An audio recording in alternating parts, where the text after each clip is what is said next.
What's up guys, welcome back to my channel. My name is Emma if you're new here, and I love to talk about all things Peloton, cycling, and fitness. So be sure to subscribe if you haven't already. I post every single Sunday. In today's video, I thought it would be fun to sit down and give my top 10 tips to getting the most out of your Peloton subscription. I've had a Peloton subscription for about 3.5 years now, and honestly, I've been making Peloton videos pretty much since I've gotten the subscription, and I feel like I've tried almost everything on the Peloton app. Still have not been able to give rowing a go, but besides that, I have tried so many different classes, so many different instructors, and I feel like there are definitely some underrated things on Peloton that I'd recommend checking out. And then I also kind of have like more general tips as well in terms of like forming a workout routine. I don't have these 10 tips in any specific order. I feel like some might be useful to some people, some might be useful to others. I don't think there's like any huge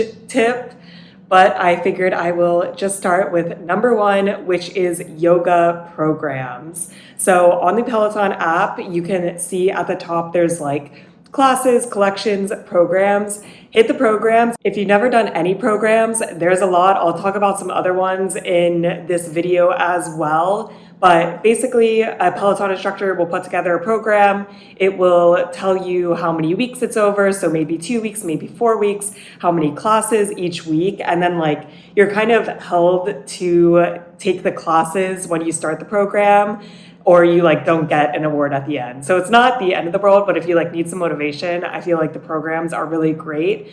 And I specifically really like the yoga programs. So I've been on a very long yoga journey at this point, and I'm definitely still not an expert, but I started it out probably more seriously around 2 years ago, where I started taking yoga classes on Peloton. I had never gone to a yoga studio, didn't know what a downward dog was. Like I was starting from the beginning, and I did a beginner yoga program on Peloton. It's different than the one that's currently on the app, but it really did teach me like the basics. Then I've taken a ton of just generic yoga classes that Peloton offers. And when I was a member of Equinox last year, I was taking in-studio classes. So I definitely at this point have a lot of yoga experience, but I still don't know what I'm doing. And I don't know like the technicalities of yoga, because a lot of yoga classes aren't really about the technicalities. You just do like downward dog, you do vinyasa, you do a yoga flow. But I found specifically the yoga programs, if you're interested in the technical details of yoga, are really great.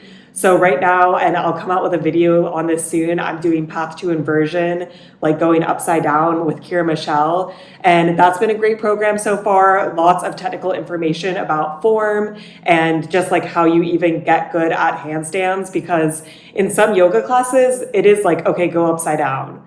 But then how do you get to that point? So I really feel like that broke it down well. There's also power restorative yoga, which is kind of just a different form of yoga that Ross Rayburn teaches. Also has a lot of really great technical details in it. And there's a bunch of other yoga programs. There's beginner yoga, there's flow to the finish, which is like if you're prepping for a race and you wanna work in yoga your race week. I just think there's a lot of really great yoga programs, and you won't get that technical detail in studios often. I'm sure that Peloton is not the only place you can get this information, but I like that it's in a program, keeps me accountable. I feel like the instructors really break it down, so you don't feel like they're talking down to you, but you also don't need to have a ton of yoga knowledge to understand what's happening, which I appreciate. So if you're interested in technical yoga details, I would really highly recommend the yoga programs. And then going into tip 2, which is also yoga related, yoga conditioning. Highly recommend. This is a collection on Peloton, so go under collections on the app. So not a program, it's just a bunch of classes. You don't have to take them in any particular order. You don't have to take all of them. I actually did a video on yoga conditioning very recently, and essentially these classes are strength for yoga classes. So if you're taking yoga classes and you feel like it's hard to hold lunges, it's hard to hold downward dog. Like I still have these problems after several years, and yoga conditioning specifically strengthens you for those yoga moves. So it is more of a strength class compared to like a yoga flow class. But if you find yourself struggling and you want to improve, I'd highly recommend these yoga conditioning classes. And again, I feel like these classes are not that common in the real world. You really have to seek them out, but they're very easy to access here and get stronger and better at yoga. So I'd highly recommend those as well. My third tip is to try every single class that Peloton offers.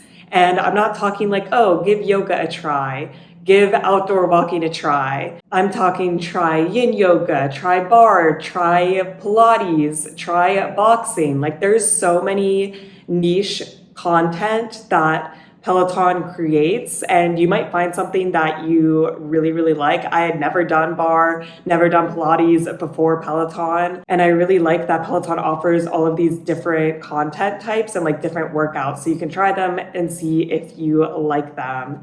And I also would recommend not being afraid to try a class that you've tried before and didn't like. So maybe you tried yin yoga a year ago, or you tried barre a year ago and you didn't like it. Like that's totally fine, right? Like you're not going to like every single thing that Peloton puts out, but a year later, your fitness journey could change, your just level of fitness could change. You might like low impact more, you might like high impact more. So it's worth revisiting things even if you think you won't like it, because you might. And it's always good to like just mix up what you're taking. And I feel like Peloton has a very, very low level of commitment. You hit play, and if you're not feeling it after 5 minutes, just exit out. Like it's way easier to try something on Peloton than like commit to some studio class and go in the studio and then be like, wait, I don't like this. So with Peloton, there's really no excuse. You should be trying like everything that they come out with, and you might surprise yourself. And that leads right on into my tip number 4, which is just a class type that I only have recently started doing and I actually really enjoy, and they are the cardio dance classes. And hear me out, I don't know if I'll ever film myself and put myself on the internet doing them because I am not good at dancing. I'm sure my dances look atrocious, but I just think they're so fun. Like the instructors are great. There's ones by Cody Rigsby, Emma Lovell, Hannah Corbin. Like I feel like those are really, really fun instructors. The music's great. And they just teach you a little dance and you do the little dance with them. It's a great substitute for like a harder cardio day. If I'm not really feeling a workout, like I'll just do a 10 to 20 minute cardio dance class, get my heart rate up a little bit, get a little bit of a workout in, but nothing super, super intense. And I know that I will have fun doing it. I always end the classes with a smile on my face. So even if you think that it's not something that you would enjoy, I would recommend trying it out. Chris has also done them with me before. It's fun to do with a partner or kids. Like they are just a fun, different way to work out, and it's something that I never would have considered before, but I really enjoy doing them. I will say beware of the intermediate classes. I do think those are a lot more difficult than the beginner classes, especially as someone with not a lot of dance experience, but you can still do them. You know, you're just not going to hit all the moves maybe. I know I definitely do not. And then my next tip number 5, is take advantage of all of these stretching and foam rolling content. In my opinion, I can stretch, I can foam roll by myself, but I pretty much always do a better job if I'm doing a stretching or foam rolling class with an instructor. They just hold me accountable to do the move longer. Like if they're timing me, I'm not going to move out of the move before they're done. So holding the move is obviously better. And then they also like mix up what you do to stretch out, where if I stretch out myself, I'm very guilty of this. I'll do like the same 4 stretches and be done. And there's nothing wrong with that, but I do enjoy doing different moves. Like sometimes it feels good, sometimes you'll learn a new move. And I think the foam rolling specifically is like next level, top-notch content, especially if you don't know how to foam roll at all. I learned how to foam roll from Peloton. I use a lot of moves that I have taken from classes and do those on my own as well. I think it's a great way to visually see like what you're supposed to do, how you're supposed to angle yourself, especially with like stretching, foam rolling. Sometimes that's tricky and you don't exactly know how you're supposed to be doing the stretch. feel like the instructors break it down a lot and kind of hold you more accountable, because we should all be stretching every single day, and honestly foam rolling several times a week, in my opinion. Foam rolling specifically really changed my life. It got me to wake up and be a lot less tight. So highly recommend if you have not checked it out yet. My next two tips are more programs that I think you should check out. So the first one is split programs. These are really great, in my opinion, for beginner weightlifters, but then also like more advanced weightlifters as well. Essentially, these are 1 week splits. It will tell you there's 3-day splits and 5-day splits. So 3-day splits, 3 workouts a week, 5-day splits, 5 workouts a week. And it is all weightlifting. So you do the split. You usually focus on heavier weights and less reps versus like some of the other more typical Peloton strength content. A lot of it is like do as many reps as possible. And I'd rather go heavier and have fewer reps. So I specifically really like the split program. And I think if you want to like get more into weightlifting, more serious about it, it's really, really great. These programs are designed that you could literally just keep taking the same one. I personally really like Jermaine Johnson's 3-day split. It's a good solid workout. You're going to get an arms workout, core workout, legs workout. Jermaine got you covered. All the instructors are really great. I've reviewed every single split program on my channel as well. So I would highly recommend if you're looking for a little more structure in your weightlifting workouts, but you don't know a ton. And then even if you are experienced, you can just add more weight and it will still be a very effective workout. And then tip number 7 is if you specifically want a really good core program that is going to whip you into shape. Honestly, Peloton has multiple. It depends what you want and like what you enjoy out of core. There's Rebecca Kennedy's Straight to the Core, which is, I would say, a little more funky core moves. You do like Turkish get-ups, you do some standing core. It's more of a range. So if you don't like the typical like do a plank, do a dead bug, you definitely still do that in the Rebecca Kennedy program. There's nothing you can do to get around it, but you also do some like more interesting and advanced core moves.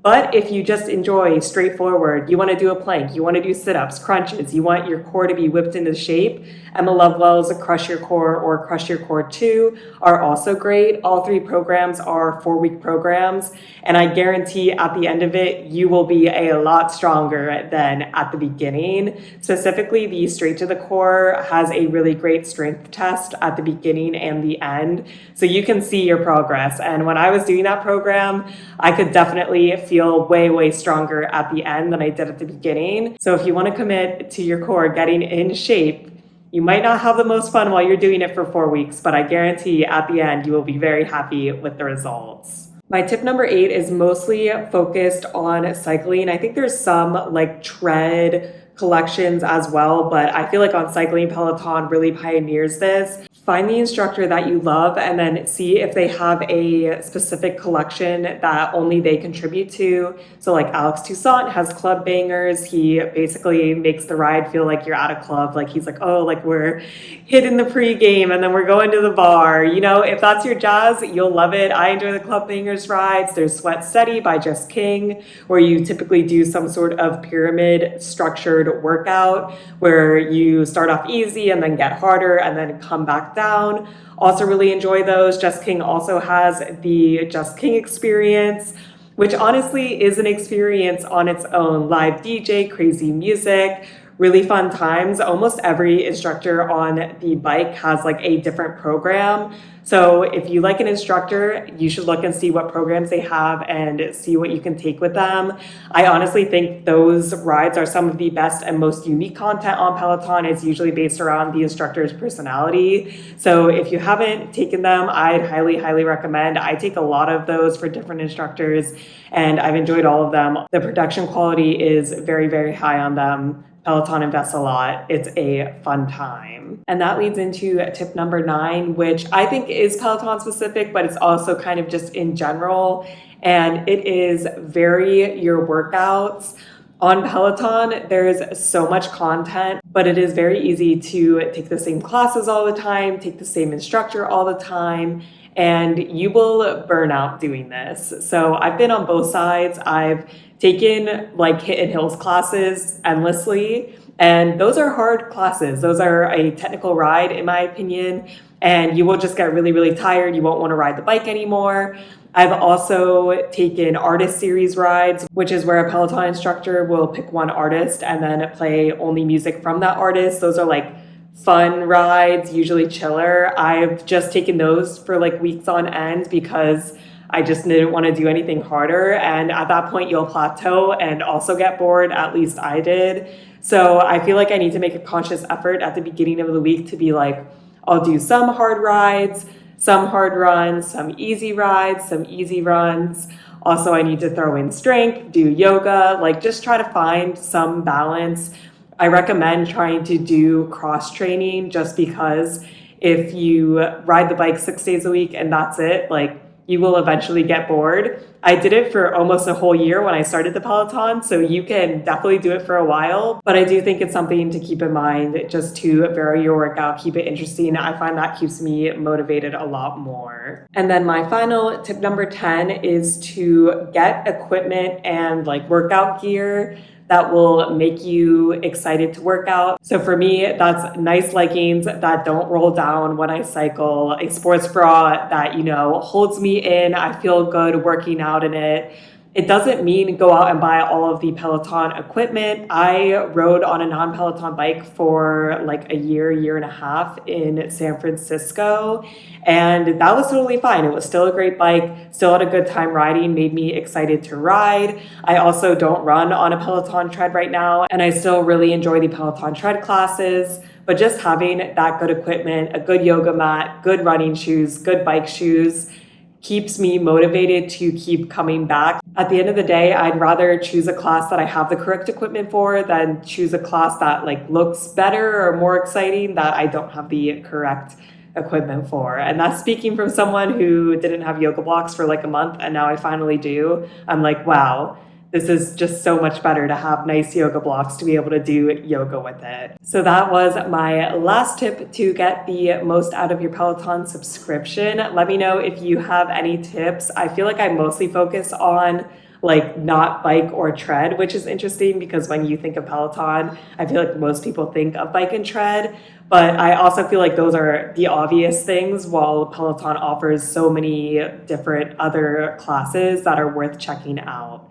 So let me know if you have any other tips. I would be very, very curious if there's other things that I should be doing to utilize my Peloton subscription. And that is it for this video. I hope you guys are staying safe, having an awesome week, and I'll see you in my next video. Bye.